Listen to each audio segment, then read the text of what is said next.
အမှတ်တရဆိုရတဲ့ကျွန်တော်မှမေးစရာမေးခွန်းနဲ့အများကြီးပေါ်လာခဲ့တာပါဆရာမရဲ့ဂျူရဲ့အမှတ်တရဆိုတာစာဖတ်တဲ့ပရိသတ်တွေရဲ့ကြားထဲမှာတကယ်ကိုအထင်ကြီးဖြစ်ခဲ့တာလေးဆရာမဒီဝိထုတွေ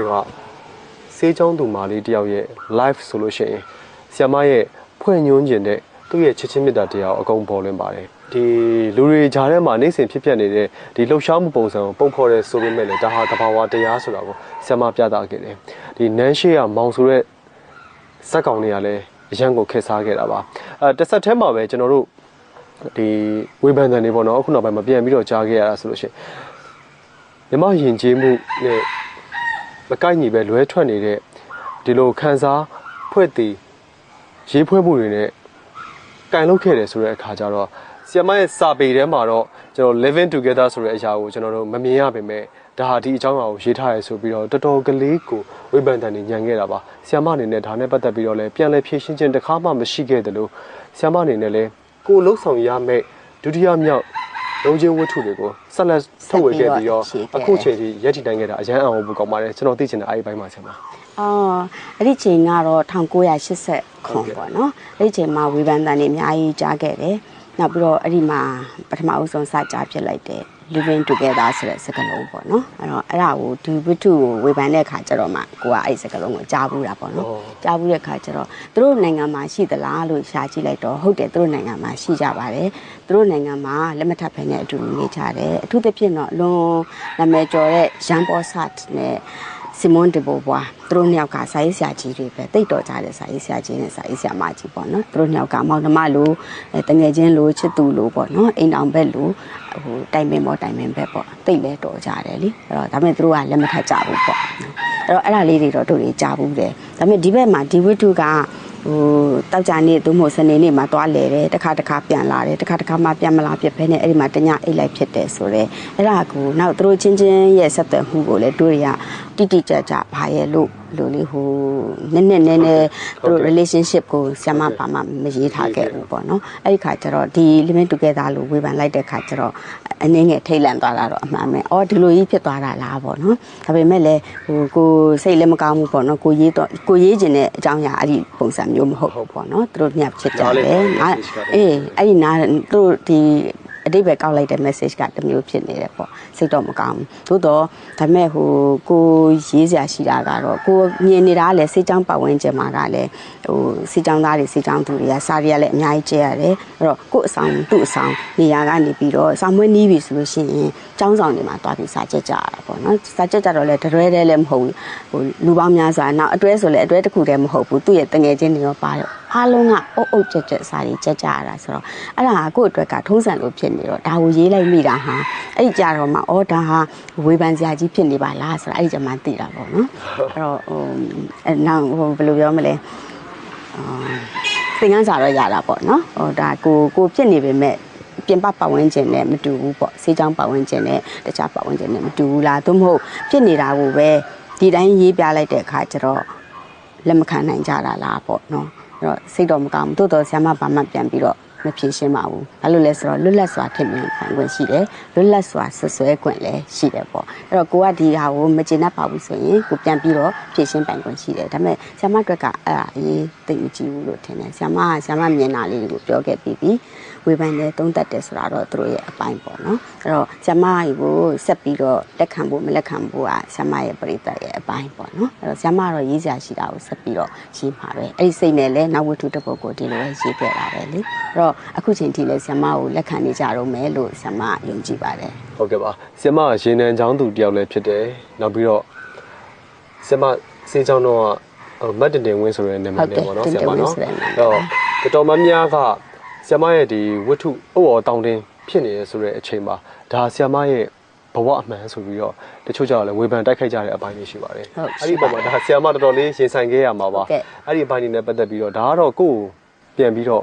့ဟိုဂုံသိက္ခာပိုင်းဆိုင်ရာအထီးပါဖြစ်လာတယ်ဆိုတဲ့ခါကျတော့အဲ့ဒီအပိုင်းကိုရောဆရာမအနေနဲ့အဲ့ဒါလေကျ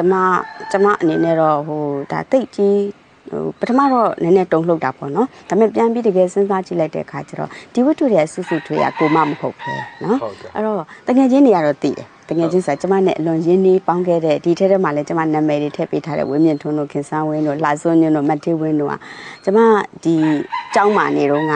ချစ်သူကြီးစားမရှိခဲ့ဘူးဆိုတာသူတို့သိတာပေါ့သူတို့သိတာပေါ့နော်အဲ့ဒါမဲ့ဟိုသူတို့သိတဲ့လူကကျမတို့အတန်းကဘယ်လောက်ရှိမလဲလူပေါင်း150လောက်လေကိုအတန်းအဲ့လောက်ပဲရှိတယ်ကျန်တဲ့ဒီတိတ်နဲ့ချီနေတဲ့ပြည်သက်မသိဘူးပေါ့တန်းနဲ့ချီနေတဲ့ပြည်သက်ကမသိဘူးပေါ့ဒါမဲ့အဲ့ဒါလည်းအရေးမကြီးပါဘူးဟိုအဲ့ဒီအတွက်ဆရာမစာရေးတဲ့ဆရာမရဲ့စွမ်းအားတွေဆရာမရဲ့ယုံကြည်ချက်တွေရော့သွားတာမဟုတ်ဘူးလေဆရာမကိုဘယ်လိုပဲတိုက်ခိုက်တည်ဖြစ်စေဆရာမမှာဒဏ်ရာပုံပက်သွားတာလည်းမရှိဘူးနောက်ပြီးတော့ဆရာမရဲ့ရေးသားနေတဲ့ဆရာမရဲ့ဟို creation ကိုလည်းလုံးဝထိခိုက်သွားတာမရှိဘူးဆိုတော့ဆရာမအဲ့ဒါကိုခံနိုင်ပါတယ်ဟုတ်ကဲ့ပါဆရာမဟိုကျွန်တော်ပေါ့နော်ဟိုပို့ပြီးတော့အံ့ဩသွားတဲ့အချက်တွေအများကြီးရှိပါတယ်ဆရာမဟိုတချို့ကြောင့်လည်းကိုယ်တိုင်ကိုတွေ့ကိုယ့်ရဲ့အကြောင်းအရာတွေကိုရေးသားတဲ့အခါမှာစိတ်ကောလူရောနှစ်ပြီးတော့ခံစားကြရပေါ့နော်အမှုပညာရှင်တော်တော်များများပေါ့အဲ့လိုဆိုတဲ့အခါကျတော့ဆရာမကိုယ့်ရဲ့ကိုယ်တွေ့လည်းမဟုတ်ဘူးနောက်ပြီးတော့အချစ်နဲ့ပတ်သက်ပြီးတော့စကားလုံးတွေဖွင့်နေတဲ့အခါ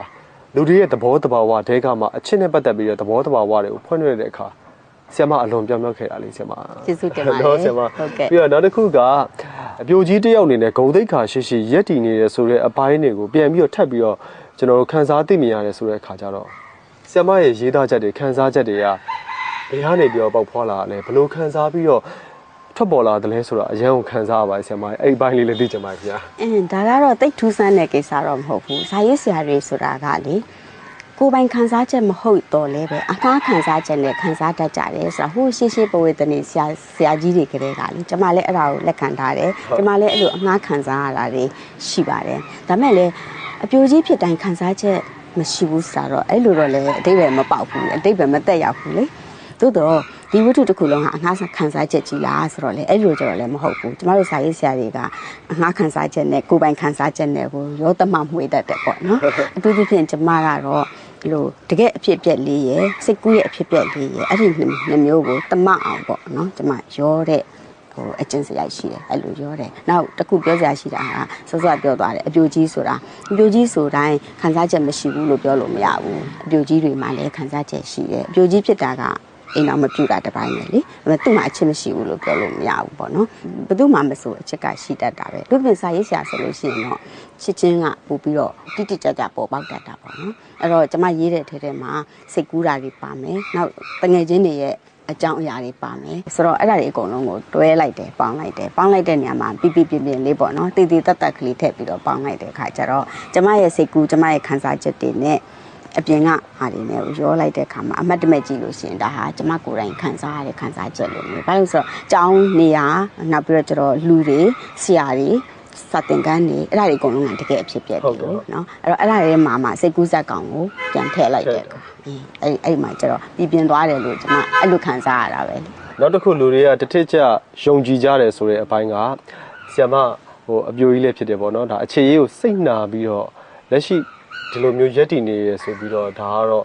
ဟိုဝေဖန်တဲ့နေပုံကိုကြီးอ่ะပေါ့နော်ဒီသူတို့ပြောဆိုကြတဲ့အတန်တွေထဲမှာထပ်ပြီးတော့ထောက်ပြစရာအချက်တစ်ချက်ဖြစ်နေတာပေါ့ဆရာမရေနောက်တစ်ခုကဆရာမဟိုယောက်ျားတွေရဲ့ဖြစ်တည်ရက်တည်မှုတွေကိုနှိုက်ချွတ်တကယ်ဟိုထောက်ပြတယ်ဆိုတဲ့အပိုင်းတွေအရန်တဘာဝကြတယ်လေဆရာမရဲ့ဒီကျမချက်တော်ယောက်ျားများဆိုတဲ့အပိုင်းမှာဆိုလို့ရှင်လေအမျိုးသားလေးယောက်လေဟုတ်ကဲ့အဖေရဲ့သူရမျိုးသားဟုတ်တယ်သူမျိုးသားရဲ့သူမျိုးသားရဲ့အဖေရဲ့၃ယောက်ပေါ့နော်ဒါပေမဲ့အဲ့အဖေရဲ့အဖိုးတယောက်ရှိသေးတယ်ဟုတ်ကဲ့အဲ့ဒါမျိုးပေါ့နော်ဆီယာမကအကုန်လုံးထောက်ပြခဲ့ရဆိုတဲ့အခါကျတော့တော်တော်များများကဒီအပေါ်မှာဆီယာမကိုဟိုယောက်ျားကြီးဝါဒကိုမုန်းတဲ့သူအမျိုးသမီးဝါဒီဆိုပြီးတော့အားလုံးကနေပြီးတော့တတ်မှတ်ကြပါတယ်ဒါဆီယာမကိုတတ်မှတ်ချက်ပေါ့နော်တတ်မှတ်ချက်ပေါ့အဲ့ဒီပုံမှာလည်းပြန်ကြားပါတယ်အဲ့ဒီပုံမှာဆရာမအနေနဲ့ကလည်းတော်တော်လေးဟိုထပ်ပြီးရင်ဆိုင်ရတဲ့အပိုင်းတွေဖြစ်နေပါတယ်ဟုတ်ပါတယ်ဟိုဝေဖန်တဲ့နေရာမှာတခြားစောစော living together ဆိုတာမျိုးကပြီးသွားပြီးထားသို့တော့ဒီအမျိုးသမီးဝါဒီပေါ့အဲ့ဒီ feminist ဆိုတဲ့ဝေဖန်ချက်တွေပေါ့အဲ့ဒါကနောက်ထပ်ရလာတဲ့အစ်စ်ဝေဖန်ချက်ပေါ့နော်ဟို living together ဆိုတာဝေဖန်ခဲ့တာတတ်အခုဒါကျွန်မတို့မိမဝါဒီဆိုပြီးတော့ဝေဖန်ကြတာတတ်အဲ့နှစ်ခုလုံးကိုလည်းကျွန်မပြန်ကြားတာပါပဲလေဆိုတော့ဒါပေမဲ့လည်းဟိုဒီကျွန်မချက်တော်ယောက်ျားများကိုရေးခဲ့တဲ့အချိန်ကအမျိုးသား၄ယောက်အကြောင်းကိုဟိုအတွင်းကြကိုတိလို့လားဆိုတော့ကျမမှာအဖေရှိတယ်ကျမမှာအကိုရှိတယ်နောက်ကျမမှာတငယ်ချင်းတွေရှိတယ်ပေါ့နော်ဆိုတော့အဲ့တငယ်ချင်းယောက်ျားလေးတွေကပြောပြတဲ့အကြောင်းရဲ့ကျမတငယ်ချင်းတယောက်ရဲ့အဖေရဲ့ဇ ရိုက်တွေအဲ့ဒါမျိုးတွေလည်းအများကြီးပဲပါတာပဲလေဟိုအမျိုးသားတွေအကြောင်းကိုကိုသိတဲ့အခါမှာအမျိုးသားတွေအကြောင်းကိုရေးဖြစ်တယ်အဲ့ဒါကတစ်ခါတစ်ဖက်ဆောင်နေဖြစ်တာမျိုးဖြစ်ခြင်းလည်းဖြစ်သွားမှာပေါ့နော်ဒါပေမဲ့ဒါဒါကျမရဲ့ထင်မြင်ချက်ပေါ့မျိုးသားတွေအပေါ်မှာမျိုးသားကြီးဝါဒပေါ့နော်မေးလျှော့ပဲနေစံပေါ့အဲ့ဒါကိုတော့ကျွန်မသိမကြိုက်ဘူးသို့တော့အမျိုးသမီးဝါဒီကိုဖြစ်ဖို့လဲမကြည့်ရွယ်ပါဘူးဖြစ်လဲမဖြစ်ချင်ပါဘူးကျွန်မဖြစ်ချင်တာကတော့အမျိုးသားနဲ့အမျိုးသမီးနဲ့တန်းတူအခွင့်အရေးတွေရစေချင်တယ်အမျိုးသမီးတွေကိုသူ့ခြေတော့ပေါ်သူရက်တည်စေချင်တယ်ပညာစီးပွားအကုန်လုံးပေါ့နော်ကိုချင်းသိက္ခာအဲ့ဒါတွေအကုန်လုံးကကိုယ်မှရှိနေတဲ့ကိုပိုင်တန်ဖိုးပေါ့ကိုပိုင်တန်ဖိုးလေးကိုကိုပိုင်အလင်းရောင်လေးမိန်းကလေးတွေမှရှိစေချင်တယ်အဲ့ဒီအတွက်ကိုလည်းသူတို့အားစိုက်စေချင်တယ်အဲ့ဒီသဘောလောက်ပါပဲ